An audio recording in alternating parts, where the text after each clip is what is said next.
अस्सलाम वालेकुम dear viewers, उम्मीद है आप सब खैरियत से होंगे। आज का हमारा जो टॉपिक है वो एक ऐसा टॉपिक है जो कि जर्नल टॉपिक है सारे ही लॉ के स्टूडेंट्स के लिए। तो आज का हमारा जो टॉपिक है वो ये है कि क्या डिफरेंस है पाकिस्तान और इंडिया के लॉ में। हम सभी जानते हैं कि 1947 से पहले पाकिस्तान और इंडिया ये एक सब कॉन्टिनेंट था। तो कुछ लॉज ऐसे हैं जो पाकिस्तान और इंडिया के आज़ाद होने से पहले बनाए गए। तो उनमें क्या डिफरेंस है आज हम ये भी डिस्कस करेंगे और ये भी डिस्कस करेंगे कि ऐसे कौन से लॉज हैं जो सिर्फ और सिर्फ पाकिस्तान पर ही पाकिस्तान के ऊपर इन्फोर्स है और ऐसे कौन से लॉज हैं जो कि सिर्फ इंडिया में ही इम्प्लीमेंट होंगे। तो अगर लॉ की बात की जाए तो सबसे पहला जो मेजर सब्जेक्ट है जो कि एलएलबी पार्ट 1 का सब्जेक्ट है वो आता है कॉन्ट्रैक्ट एक्ट 1872 का। कॉन्ट्रैक्ट एक्ट 1872 के हम बहुत सारे लेक्चर्स यूट्यूब पर देखते हैं कि बहुत सारे लेक्चर्स जो हैं वो सेम ही रिवीजन होती है, यानी कि सेम ही चीज़ें उठाई जाती हैं। चाहे कॉन्ट्रैक्ट ऑफ इंडेमिटी हो, बेलमेंट का कॉन्ट्रैक्ट हो, एजेंसी का कॉन्ट्रैक्ट हो, या कॉन्ट्रैक्ट की जो डेफिनेशंस हैं वो सारी की सारी सेम ही होती हैं। कोई उनमें जो है डिफरेंस नहीं होता। तो कॉन्ट्रैक्ट एक्ट जो है वो कब इन्फोर्स हुआ? 1872 में। तो 1872 पाकिस्तान, उस टाइम पाकिस्तान और इंडिया जो है सब कॉन्टिनेंट था। तो ब्रिटिशर्स जो थे, ब्रिटिशर्स के रूल के टाइम पे ये कॉन्ट्रैक्ट एक्ट जो है वो इन्फोर्स हुआ। तो बेसिकली कॉन्ट्रैक्ट एक्ट जो है वो पाकिस्तान और इंडिया का सेम ही है। सिर्फ और सिर्फ इनमें जो डिफरेंस है वो सिर्फ और सिर्फ किस चीज़ का डिफरेंस है? केस लॉज का डिफरेंस है। पाकिस्तान के अंदर पाकिस्तानी केस लॉज होंगे, इंडिया के अंदर इंडियन केस लॉज होंगे। और दूसरी बात, दूसरे जो सब्जेक्ट है वो है, कौन सा सब्जेक्ट? वो है ट्रांसफर ऑफ प्रॉपर्टी 1882 का। अब ट्रांसफर ऑफ प्रॉपर्टी 1882 के जो कि एलएलबी के 6 सेमेस्टर का सब्जेक्ट है, इसके अंदर भी क्या है? इसके अंदर भी सब चीज़ें सेम ही है, सिर्फ और सिर्फ केस लॉज का डिफरेंस है। इसके अंदर भी कोई और चीज़ का डिफरेंस नहीं है। अब बात करते हैं कि दूसरी चीज़ सीआरपीसी की, criminal code of criminal procedure. अब कोड ऑफ क्रिमिनल प्रोसीजर जो है ये भी इम्प्लीमेंट हुआ पाकिस्तान और इंडिया के आज़ाद होने से पहले।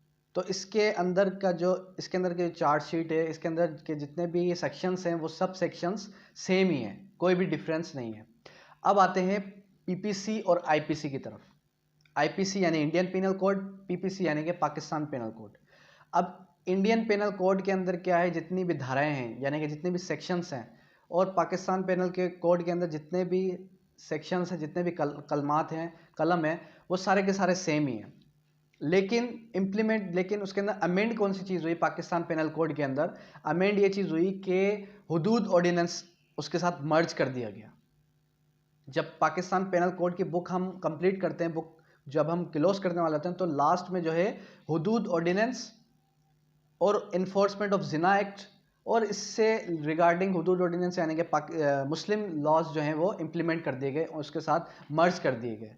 जैसे कि अगर जिना कोई करता है तो उस पर कौन सी हद आयद होगी, या अगर कोई जो है थेफ्ट करता है तो उसके ऊपर हद आयद होगी, तो वो कैसी हद आयद होगी।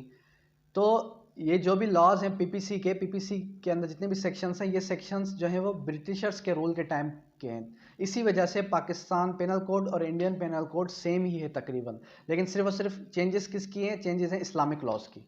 इस्लामिक लॉज अप्लाई होंगे पाकिस्तान पेनल कोड में, ठीक है। अब इंडिया के अंदर अगर हम देखें तो कुछ हिंदू के लॉज जो हैं वो इम्प्लीमेंट हुए, तो वो जो है अप्लाई होंगे आईपीसी यानी कि इंडियन पेनल कोड के अंदर। अब बात करते हैं CPC, code of civil procedure.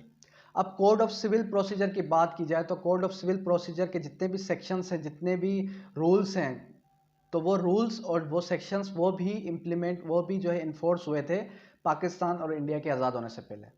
तो वो सारे के सारे सेक्शंस, वो सारे के सारे रूल्स, वो सारे के सारे जो हैं वो सेम ही है। तो अगर आप जो है, मेरी इस वीडियो के बनाने का मकसद जो है, वो मकसद भी मैं आपको बता दूं कि अगर आप जो है इंडिया के किसी यूट्यूबर को सुन रहे हैं और आप ये सोचते हैं कि ये जो है सेक्शन सेम होगा या नहीं होगा, तो ये बात याद रखिए कि अगर पाकिस्तान आज़ाद होने से पहले की वो बुक इन्फोर्स हुई है तो वो जो है बुक सेम है, लॉज भी सेम है। लेकिन अगर पाकिस्तान के आज़ाद होने के बाद अगर वो लॉज इंप्लीमेंट हुए हैं, लॉज इन्फोर्स हुए हैं, तो वो जो है वो सिर्फ और सिर्फ अप्लाई होंगे, इन्फोर्स होंगे jurisdiction of Pakistan, territory of Pakistan. अब अगर हम बात करें उन लॉज की जो कि सिर्फ अप्लाई होंगे सिर्फ और सिर्फ पाकिस्तान के अंदर और सिर्फ इंडिया के अंदर। अब एक ऐसा सब्जेक्ट है जिसका नाम है लैंड रेवेन्यू एक्ट। सिंध के अंदर अगर हमें पाकिस्तान के अगर किसी प्रोविंस के अंदर हम हैं, जैसे कि सिंध प्रोविंस है पाकिस्तान का, तो अगर सिंध के अंदर हम हैं तो वो आता है सिंध लैंड रेवेन्यू एक्ट। ऐसे ही एक आता है Punjab land revenue act, KP के लैंड रेवेन्यू एक्ट। तो वो सिर्फ अप्लाई कहाँ पे होगा, सिंध लैंड रेवेन्यू एक्ट जो है वो अप्लाई होगा सिर्फ और सिर्फ सिंध के अंदर, सिंध की टेरिटरी के अंदर। इसी तरीके से अगर बात करें कि पंजाब लैंड रेवेन्यू एक्ट की, तो पंजाब का जो लैंड रेवेन्यू एक्ट है वो अप्लाई और इन्फोर्स किया गया पंजाब के लिए, यानी कि पंजाब के ऊपर ही इन्फोर्स होगा, उसकी टेरिटरी सिर्फ पंजाब है। इसी तरीके से अगर हम इंडिया के अंदर आते हैं तो इंडिया के अंदर भी ऐसे ही लैंड रेवेन्यू एक्ट हैं, तो वो जैसे महाराष्ट्र लैंड रेवेन्यू एक्ट, ठीक है, तो वो जो लैंड रेवेन्यू एक्ट है वो सिर्फ अप्लाई होगा उसी ही टेरिटरी, उसी की जुरिस्डिक्शन पर, वो पाकिस्तान में नहीं होगा, ठीक है, और या किसी और प्रोविंस पर नहीं होगा।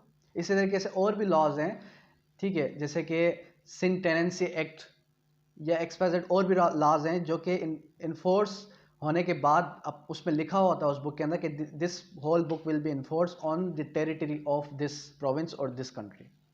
So this was my lecture regarding the difference between Pakistan laws and Indian laws.